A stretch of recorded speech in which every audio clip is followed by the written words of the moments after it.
So today, we're starting a new section in Hebrews. It's the last 3.5 chapters of the book of Hebrews, and we've gone through the comparison part where the writer is showing how Jesus is better, and now it's an appeal, and he's appealing to the readers to hold on to what they have, to hold on to the truth, not to trade their faith in Jesus away, their faith, which is better, away for something that's lesser, which is specifically the letter of Hebrews was written to Jews. So not to go back to Judaism. For us, it's everything else. Like, Jesus is still better than any other system or belief system or religion or whatever you want to try to get to God.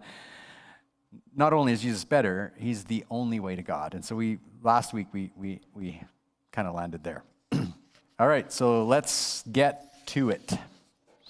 We're going to just do the last half of chapter 10 today. And there's quite a bit. I skipped a little bit just for time's sake. I don't want you guys in here forever. We want to talk about it in our small groups. And so I'm going to start at verse 19 and get us going. And so I divided it into 3 sections. And so the writer starts off with telling us what we have. And it's a therefore statement, and it's referring to Jesus being a better sacrifice and a better high priest, giving us a better covenant with better promises, which is all the language that's in the letter, right? And he's telling us what we have. And so we start, there's 2 things. And then since we have these things, he's going to tell us, here's 3 things you should do and 3 things you should not do. And that's how we're going to proceed today. All right, so let's get going. Chapter 10, verse 19.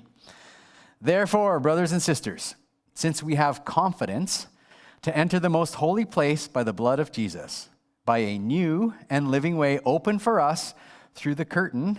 Remember talking about the curtain that separated the most holy place from the holy place?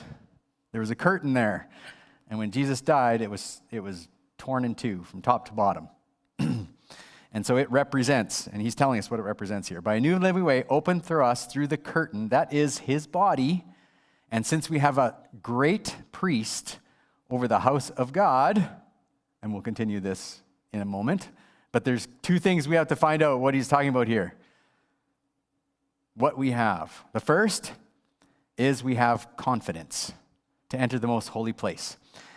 I find this very interesting because most times I don't feel that confident when I'm praying to God. It's kind of weird because other translations use the word boldly. You can boldly come before God. And I've heard people talk about this, and it's more like arrogance. And I'm just kind of like, I don't think I want to go toward. I don't want to approach God with that. That seems like pride.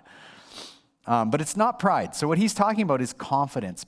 Because of who Jesus is, because of what he's done, it's actually an understanding that because our sin has been covered, because the relationship with God has been restored, because the curtain that separated God from everyone else has been removed, we now actually have access through Jesus.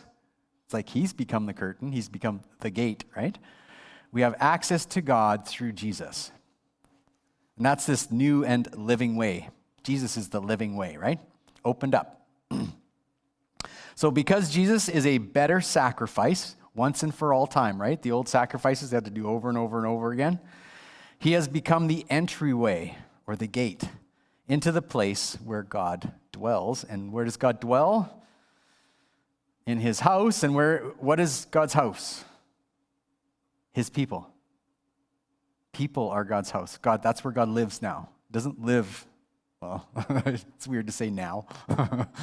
But he doesn't, like this, we call this a church building, but this isn't God's house any more than like your parents' house is God's house.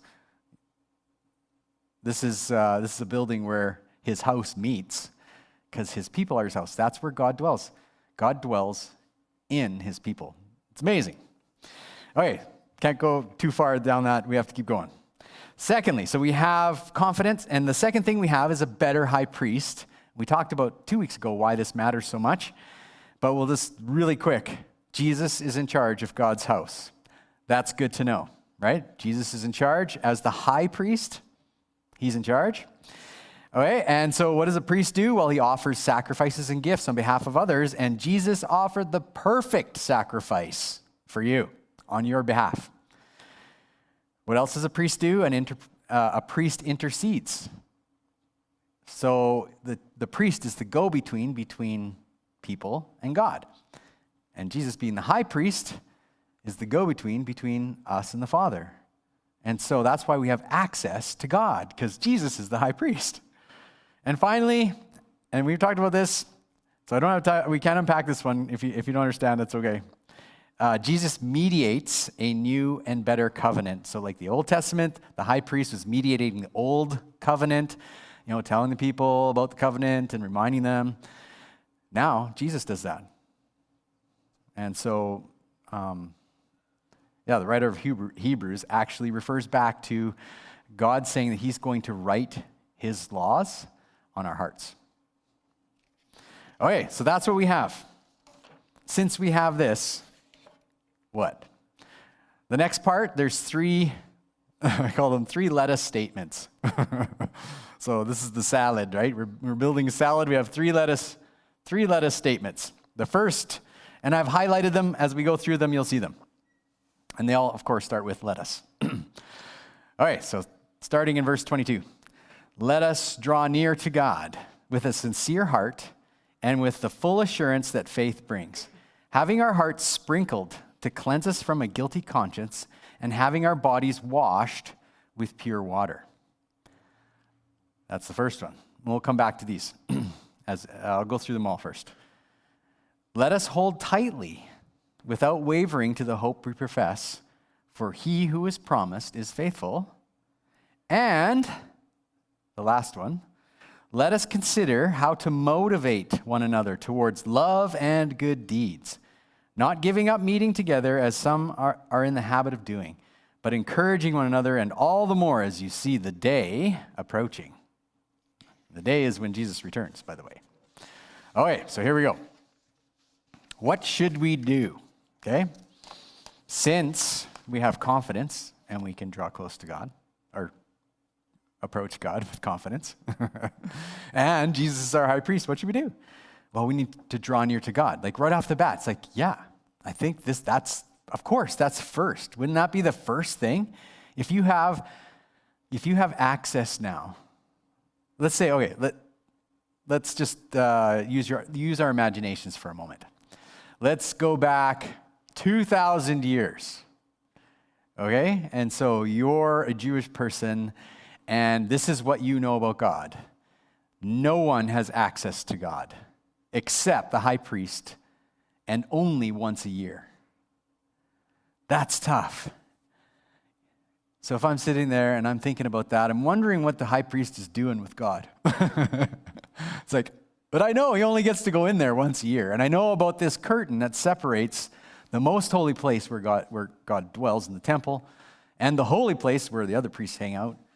And then I don't even get to, if I'm not a priest, I don't even get to go into that section of the temple. So I'm like way far away from God.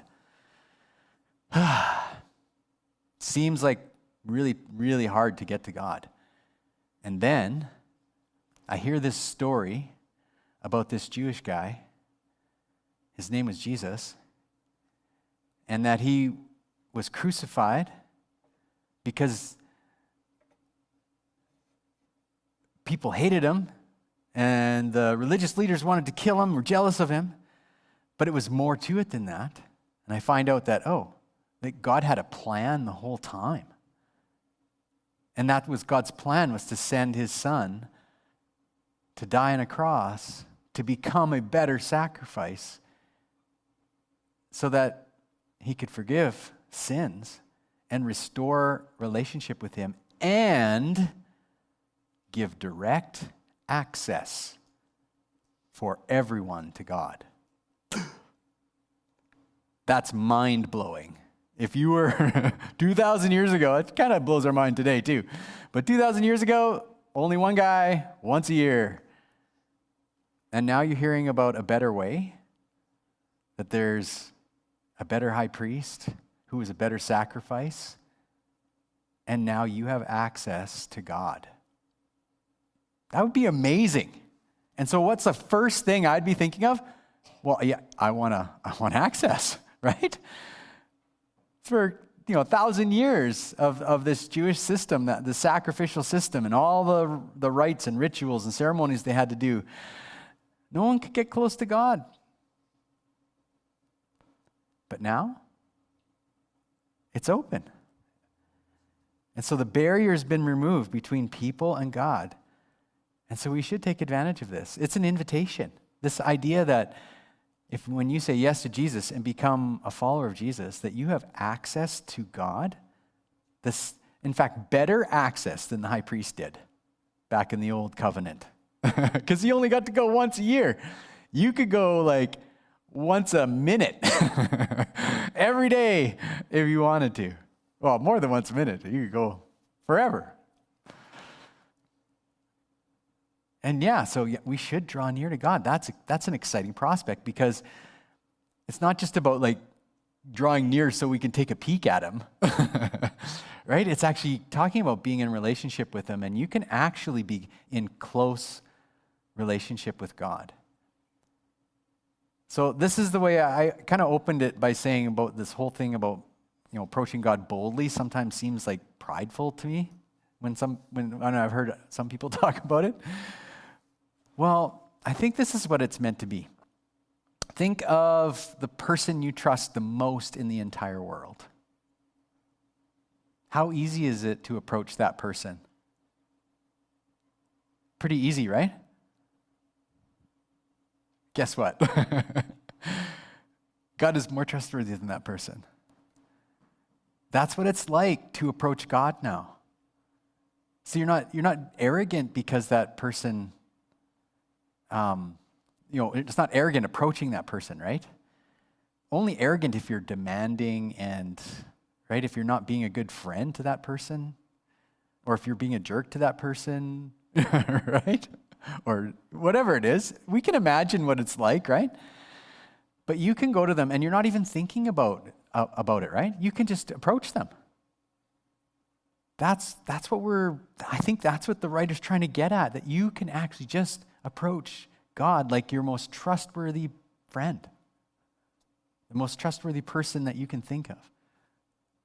That's how you can approach God. Isn't that cool, you guys? And so that you can actually have a real relationship with him, that you can talk to him, he can talk back. No, he's probably not going to talk out loud, right? He's only done that a couple times in human history, a handful of times. And it scared people to death, if you want to read it in Exodus. Talk to the whole nation. Okay, so we got to keep going here. That one just intrigues me. I want to draw near to God. It's such an interesting thought, especially going through the stuff that we have, because no one ever had access until Jesus. What should we do? Second thing, let us hold tightly to the hope we profess. So my first question, and I was looking at this, why tightly? Why not just hold on to what we profess? Because that's holding on, right? But it's tightly. Why? Well, I think because our hope and trust is going to be tested. Because life is hard. It doesn't always turn out the way we want it to turn out. And faith is hard. Because faith involves trusting. And it involves not knowing the outcome, but putting faith in a person, the person of Jesus. So it's hard, and our hope will get tested. But he follows it up by saying God is faithful. And I think this is the reason that we can hold tightly. And when times are going rough and we're not so sure about God, we can remember this, that he's faithful. So it's a truth that helps us to hold on tightly in times when we really need it, especially in those times when our faith is really being tested. And so we hold tightly to the hope we profess. Okay, what else should we do? Last thing that we should do is, according to this text anyway, is let us motivate each other to love and good deeds. Isn't that interesting? It's not what you'd expect, right? If you were reading through this for the first time, draw near to God, hold tightly to what we profess, and then it's, motivate. What? Motivate each other to love and good deeds. Okay. So what's he getting at here? Well, I think this is the gist of this part of the passage. He's reminding the readers that if you are a believer, you're not alone. Your faith it's personal, but it's not private. Right? We're not hiding it. We're not like, it's private. It's personal, but it's not private. You belong to a huge family.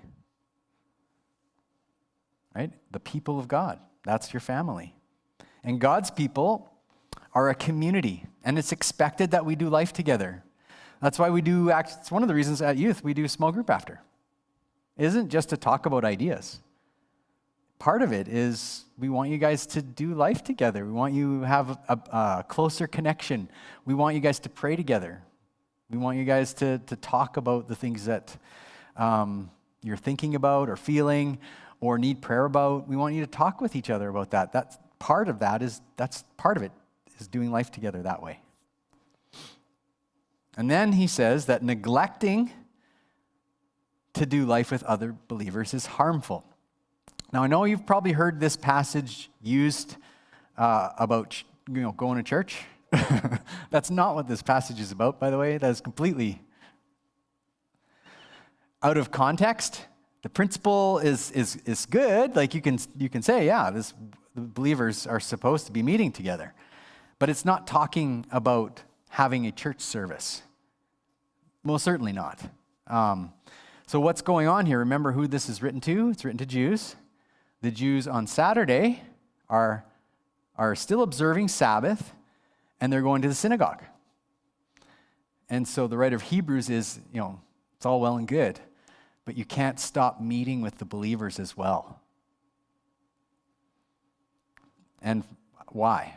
Well, really clearly, there's an expectation from God that for good deeds and love. Right? Love one another. How often have you heard that in the New Testament? If you've gone through the New Testament at all, it's a lot. Over and over. And every single letter in the New Testament is talking about love. And some of the letters, like John's letters, are just like over and over and over. Love one another. Love one another. It's just constant. Because it's the core of who God's people are. It's love. Love God and love others. And so we need to meet together so that we can encourage each other, spur each other on, motivate each other to love, first of all, one another, and for good deeds. Because there's we're doing 30-hour famine, right? That's a good deed. It's one of the, it's a good thing. Now we're not trying to rack up points with God. It's not like that at all. We want to be like our God. This is what God's like. And so we're his family, and so we want to be like Dad. Dad is generous, so we want to be generous. Dad is full of love, so we want to be full of love. Dad cares about lost people. We want to care about lost people. God cares about the poor and the sick and the needy, and so we want to care about them too. So you guys see how that works? So being part of God's people, that's what it looks like. And we need encouragement. Right at the end of that passage, he talks about needing encouragement. Because, again, it's when life kind of doesn't go as planned, it's easy for us to get discouraged.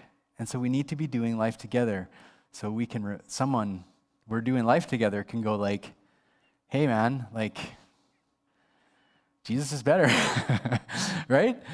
I know this stuff it seems good, and I know you're down, maybe doubting, and we'll talk about doubts actually in a couple of minutes. But we can get really discouraged, and we can start doubting whether things are truth. Because let's be honest, Christianity can be really hard sometimes.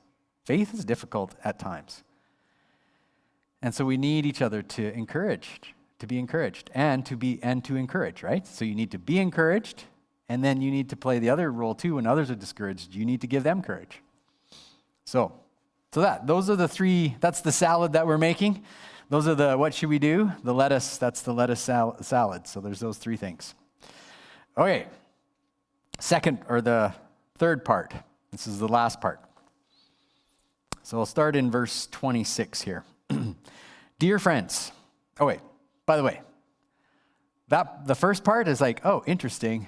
We're having lettuce, we're having a nice salad. It's pretty comfortable, sounds pretty good, right? This part is meant to make you uncomfortable. So if you're feeling a little uncomfortable and the words seem a little strong, that's what it's actually meant to do.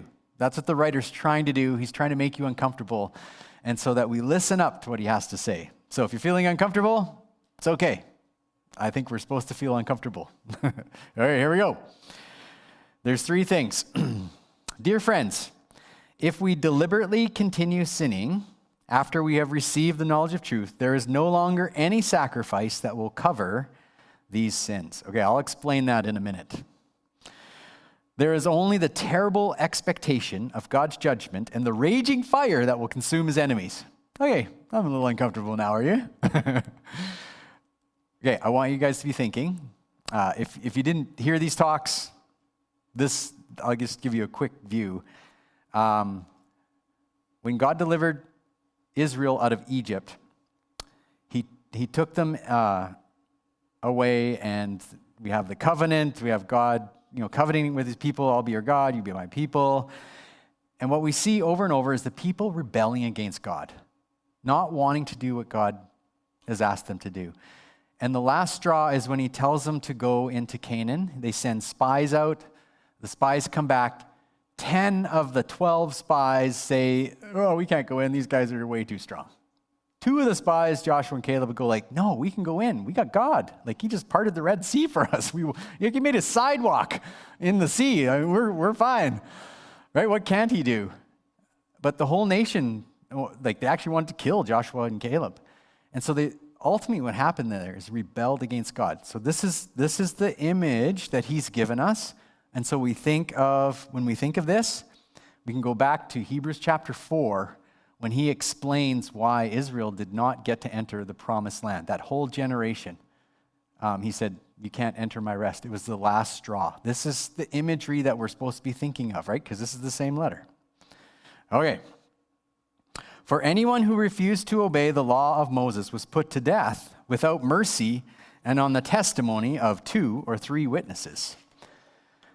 Just think how much worse the punishment will be for those who have trampled on the Son of God, who have treated the blood of the covenant, which made us holy, as if it were common and unholy, and have insulted and disdained the Holy Spirit, who brings God's mercy to us.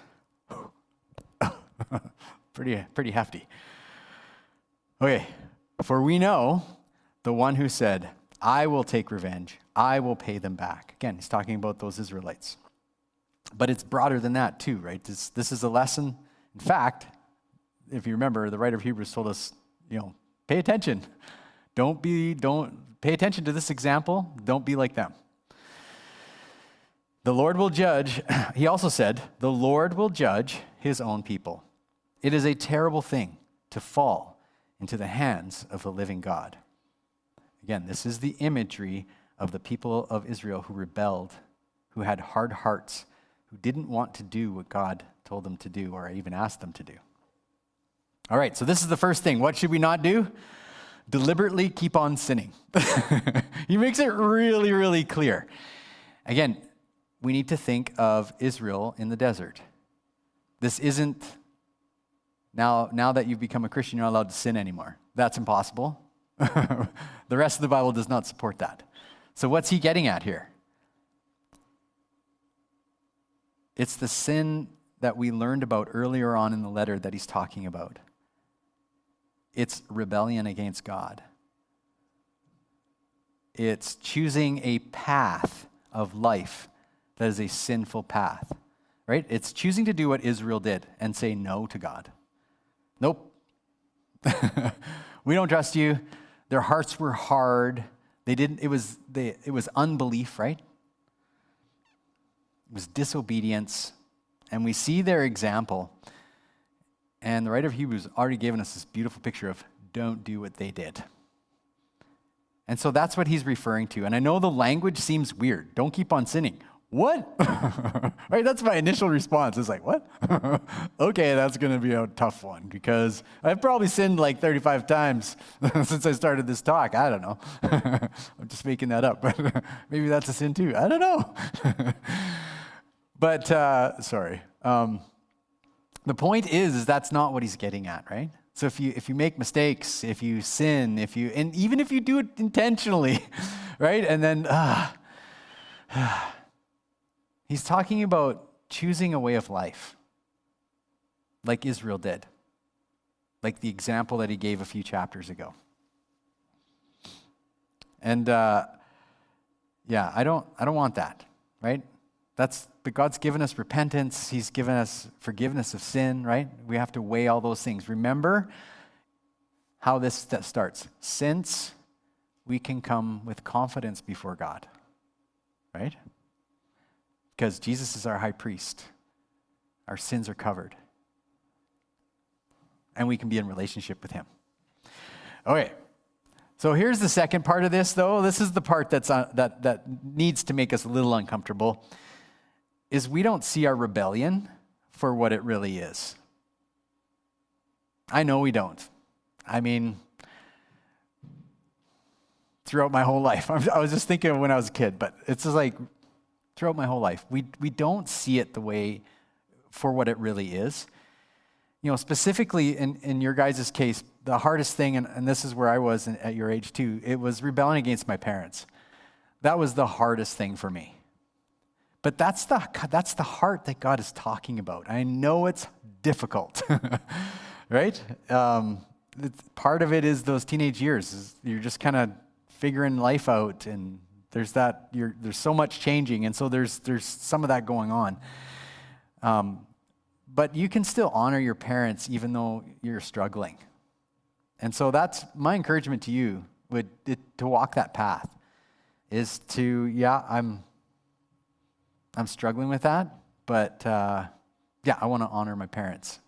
So, and I struggled with it a lot, you guys. So, but we don't see it for what it is. And the writer of Hebrews exposes like our disobedience and all these things that we do against God when we just say, I'm going to do my way instead of your way. This is what we actually do. So this is the scary part. It says, trampled on the Son of God. That doesn't seem very good, right? Just get the imagery. What does that look like? Like you're stepping on Jesus. I'm thinking of like, we're stepping on his body. We're stepping on his, like for me, and the image that comes to mind is stepping on somebody's face, right? Getting trampled, it's like a mob trampling and someone going down in the mob. And I'm like, oh, yeah, I don't like that. I don't want to do that. I don't want rebellion in my heart. The second one was treating the blood of the covenant. So the idea that Jesus died for our sin to save us. That there's some incredible holiness about what happened there. And his blood makes us holy. And to walk in rebellion actually makes that common and unholy. Like, this is uncomfortable, you guys. But it also gives me the picture of what Jesus has saved me from. Because I've struggled with all of this stuff, but he's saved me from that. Because I'm choosing to walk the path that says yes to Jesus. And even though I mess up lots, that's the path I'm going to stay on. And I don't want to treat Jesus' blood, like what he did for us, as common. Yikes. And finally, insulted and disdained the Holy Spirit, right? The one who has given us mercy. So that gives you a little different picture of the sin of disobedience, rebellion, hard-heartedness, right? You guys with me on that? Because I'm uncomfortable talking about it, right? You're probably uncomfortable as well. So now that we're all uncomfortable, can we move on? All right. Ainsley said yes, so let's do it. Okay, let's get on to the next thing. That one is uncomfortable and it's hard, but it's meant to push us towards Jesus, right? So do not throw away this confident trust in the Lord. Remember the great reward it brings you. Patient endurance is what you need, so that you will continue to do God's will. Then you will receive all that he has promised. So the second thing that we should not do is throw away our confidence, right? Because right at the start, what did he say? We can come with confidence to God. So if we deliberately keep on sinning, this is definitely the next step, because you're not confident coming before God at this point. If you've chosen a path of disobedience and hard-heartedness and whatever, God may have said that, or the Bible said that, or whatever, I don't believe it. I'm going to do this instead. You're not going to be confident coming before God. That's for sure. And if you throw away your trust and confidence in God, you throw away this amazing reward that he's offering. Again, we got to think back. It was the promised land. It's this entering God's rest, right? The writer is making us look back to where we've been. And you know what? There will be other times when, maybe you haven't, this is kind of the flip side. Instead of being the natural result of deliberately keep on sinning, we don't necessarily have to take that path and struggle with our confidence, right? And so there'll be times when you're actually tempted to throw it away. Because there'll be things that look better, sound better, maybe some better, sounding arguments. But you got to remember, you have an enemy that is looking to take you down. There's things that will look better to you in the moment. But ultimately, remember what the writer of Hebrews here has given us a beautiful picture. Life isn't just about what's happening today or what's right in front of you. Right? If we go back to the last chapter, he talks about standing before God at some point at the judgment. And so we want to be able to say, that's my high priest right there. Right? That's a good deal. And so you got to remember, you got to hold on to what's better. Okay, last one here, and we need to go to small group. For in just a little while, the coming one will come and not delay. That's talking about Jesus coming back. And my righteous ones will live by faith. But I take no pleasure in anyone who turns away. But we are not like those who turn away from God to their own destruction. We are the faithful ones whose souls will be saved. All right, so the third thing, what should we not do, is turn away from God, right? These are all very similar, but they're all a little bit different. And turning away from God, again, we're thinking about the example of Israel. God offered them the promised land, but they turned away from it. They turned their backs on God. They didn't believe him. They didn't trust him. And what did they trade? They traded the promised land for their own destruction. That's exactly what happened to them. That entire generation died in the desert because of their rebellion, because they wouldn't believe. And so they traded their great reward for destruction. And that's what the writer is going like, we can do that too. It's not just them. Let's learn from their example. So turning away from God, very similar, a little bit different. We don't want to turn away from God, right? We want to turn towards God. That's the whole idea of drawing near him, right? We don't back in, right? Turn away. We're coming in. We're walking in with confidence. Okay, so we need to go to small group. I have a last statement, and I worked on this for a little while because I'm like, I know you guys won't remember this, but I was like, okay, Lord, if they could just remember the appeal.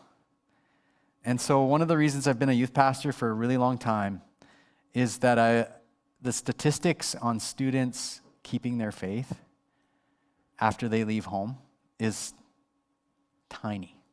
Like, it's awful. It hurts my heart. And this is like it's in the North American church for sure, but it's probably worldwide. But the fallout rate for kids who graduate and they leave their faith behind when they leave their church, they leave their mom and dad. And so I hate that stat. And so this is what my appeal to you through the writer of Hebrews and what he's brought us. This is why what we talked about, this is why it matters. There will be times when life is difficult, when faith seems elusive and unreal, like it's just out there, but you can't grasp it. And when lesser things appear to be better. Your faith will be tested, and you will be tempted to leave it behind. When this happens, remember that Jesus is better. You're going to be in that situation at some point, you guys. So remember that Jesus is better. When doubts creep in and God seems far away, hold on to what you know. Hold on to what you know is true. Wrestle with the doubts, but don't do it alone. Stay in community or relationship with other believers and find another trusted follower of Jesus to help you wrestle through the doubts and hold on to what is better. That's my appeal to you guys. Don't leave your faith behind. There's a lot at stake. And so use this opportunity now when you're in school, high school, living in, or junior high, whatever it is, living at mom and dad's place. Use it as an opportunity to get to know who God is. Ask the questions that you're afraid to ask. That's why we have text in your question nights. That's what's happening next week. Like, use those opportunities. If you have doubts, get them out. Don't keep them hidden.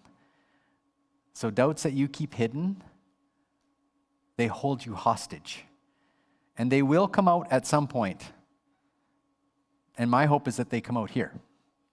Not when you're at university or in the workplace and the answer that you need isn't there. And so my appeal to you is to do that. Wrestle through those things here. We're happy to do that. I'm happy to do that. It's okay to doubt. In fact, it's important for your faith to doubt a few things and wrestle through it. Wrestle through it.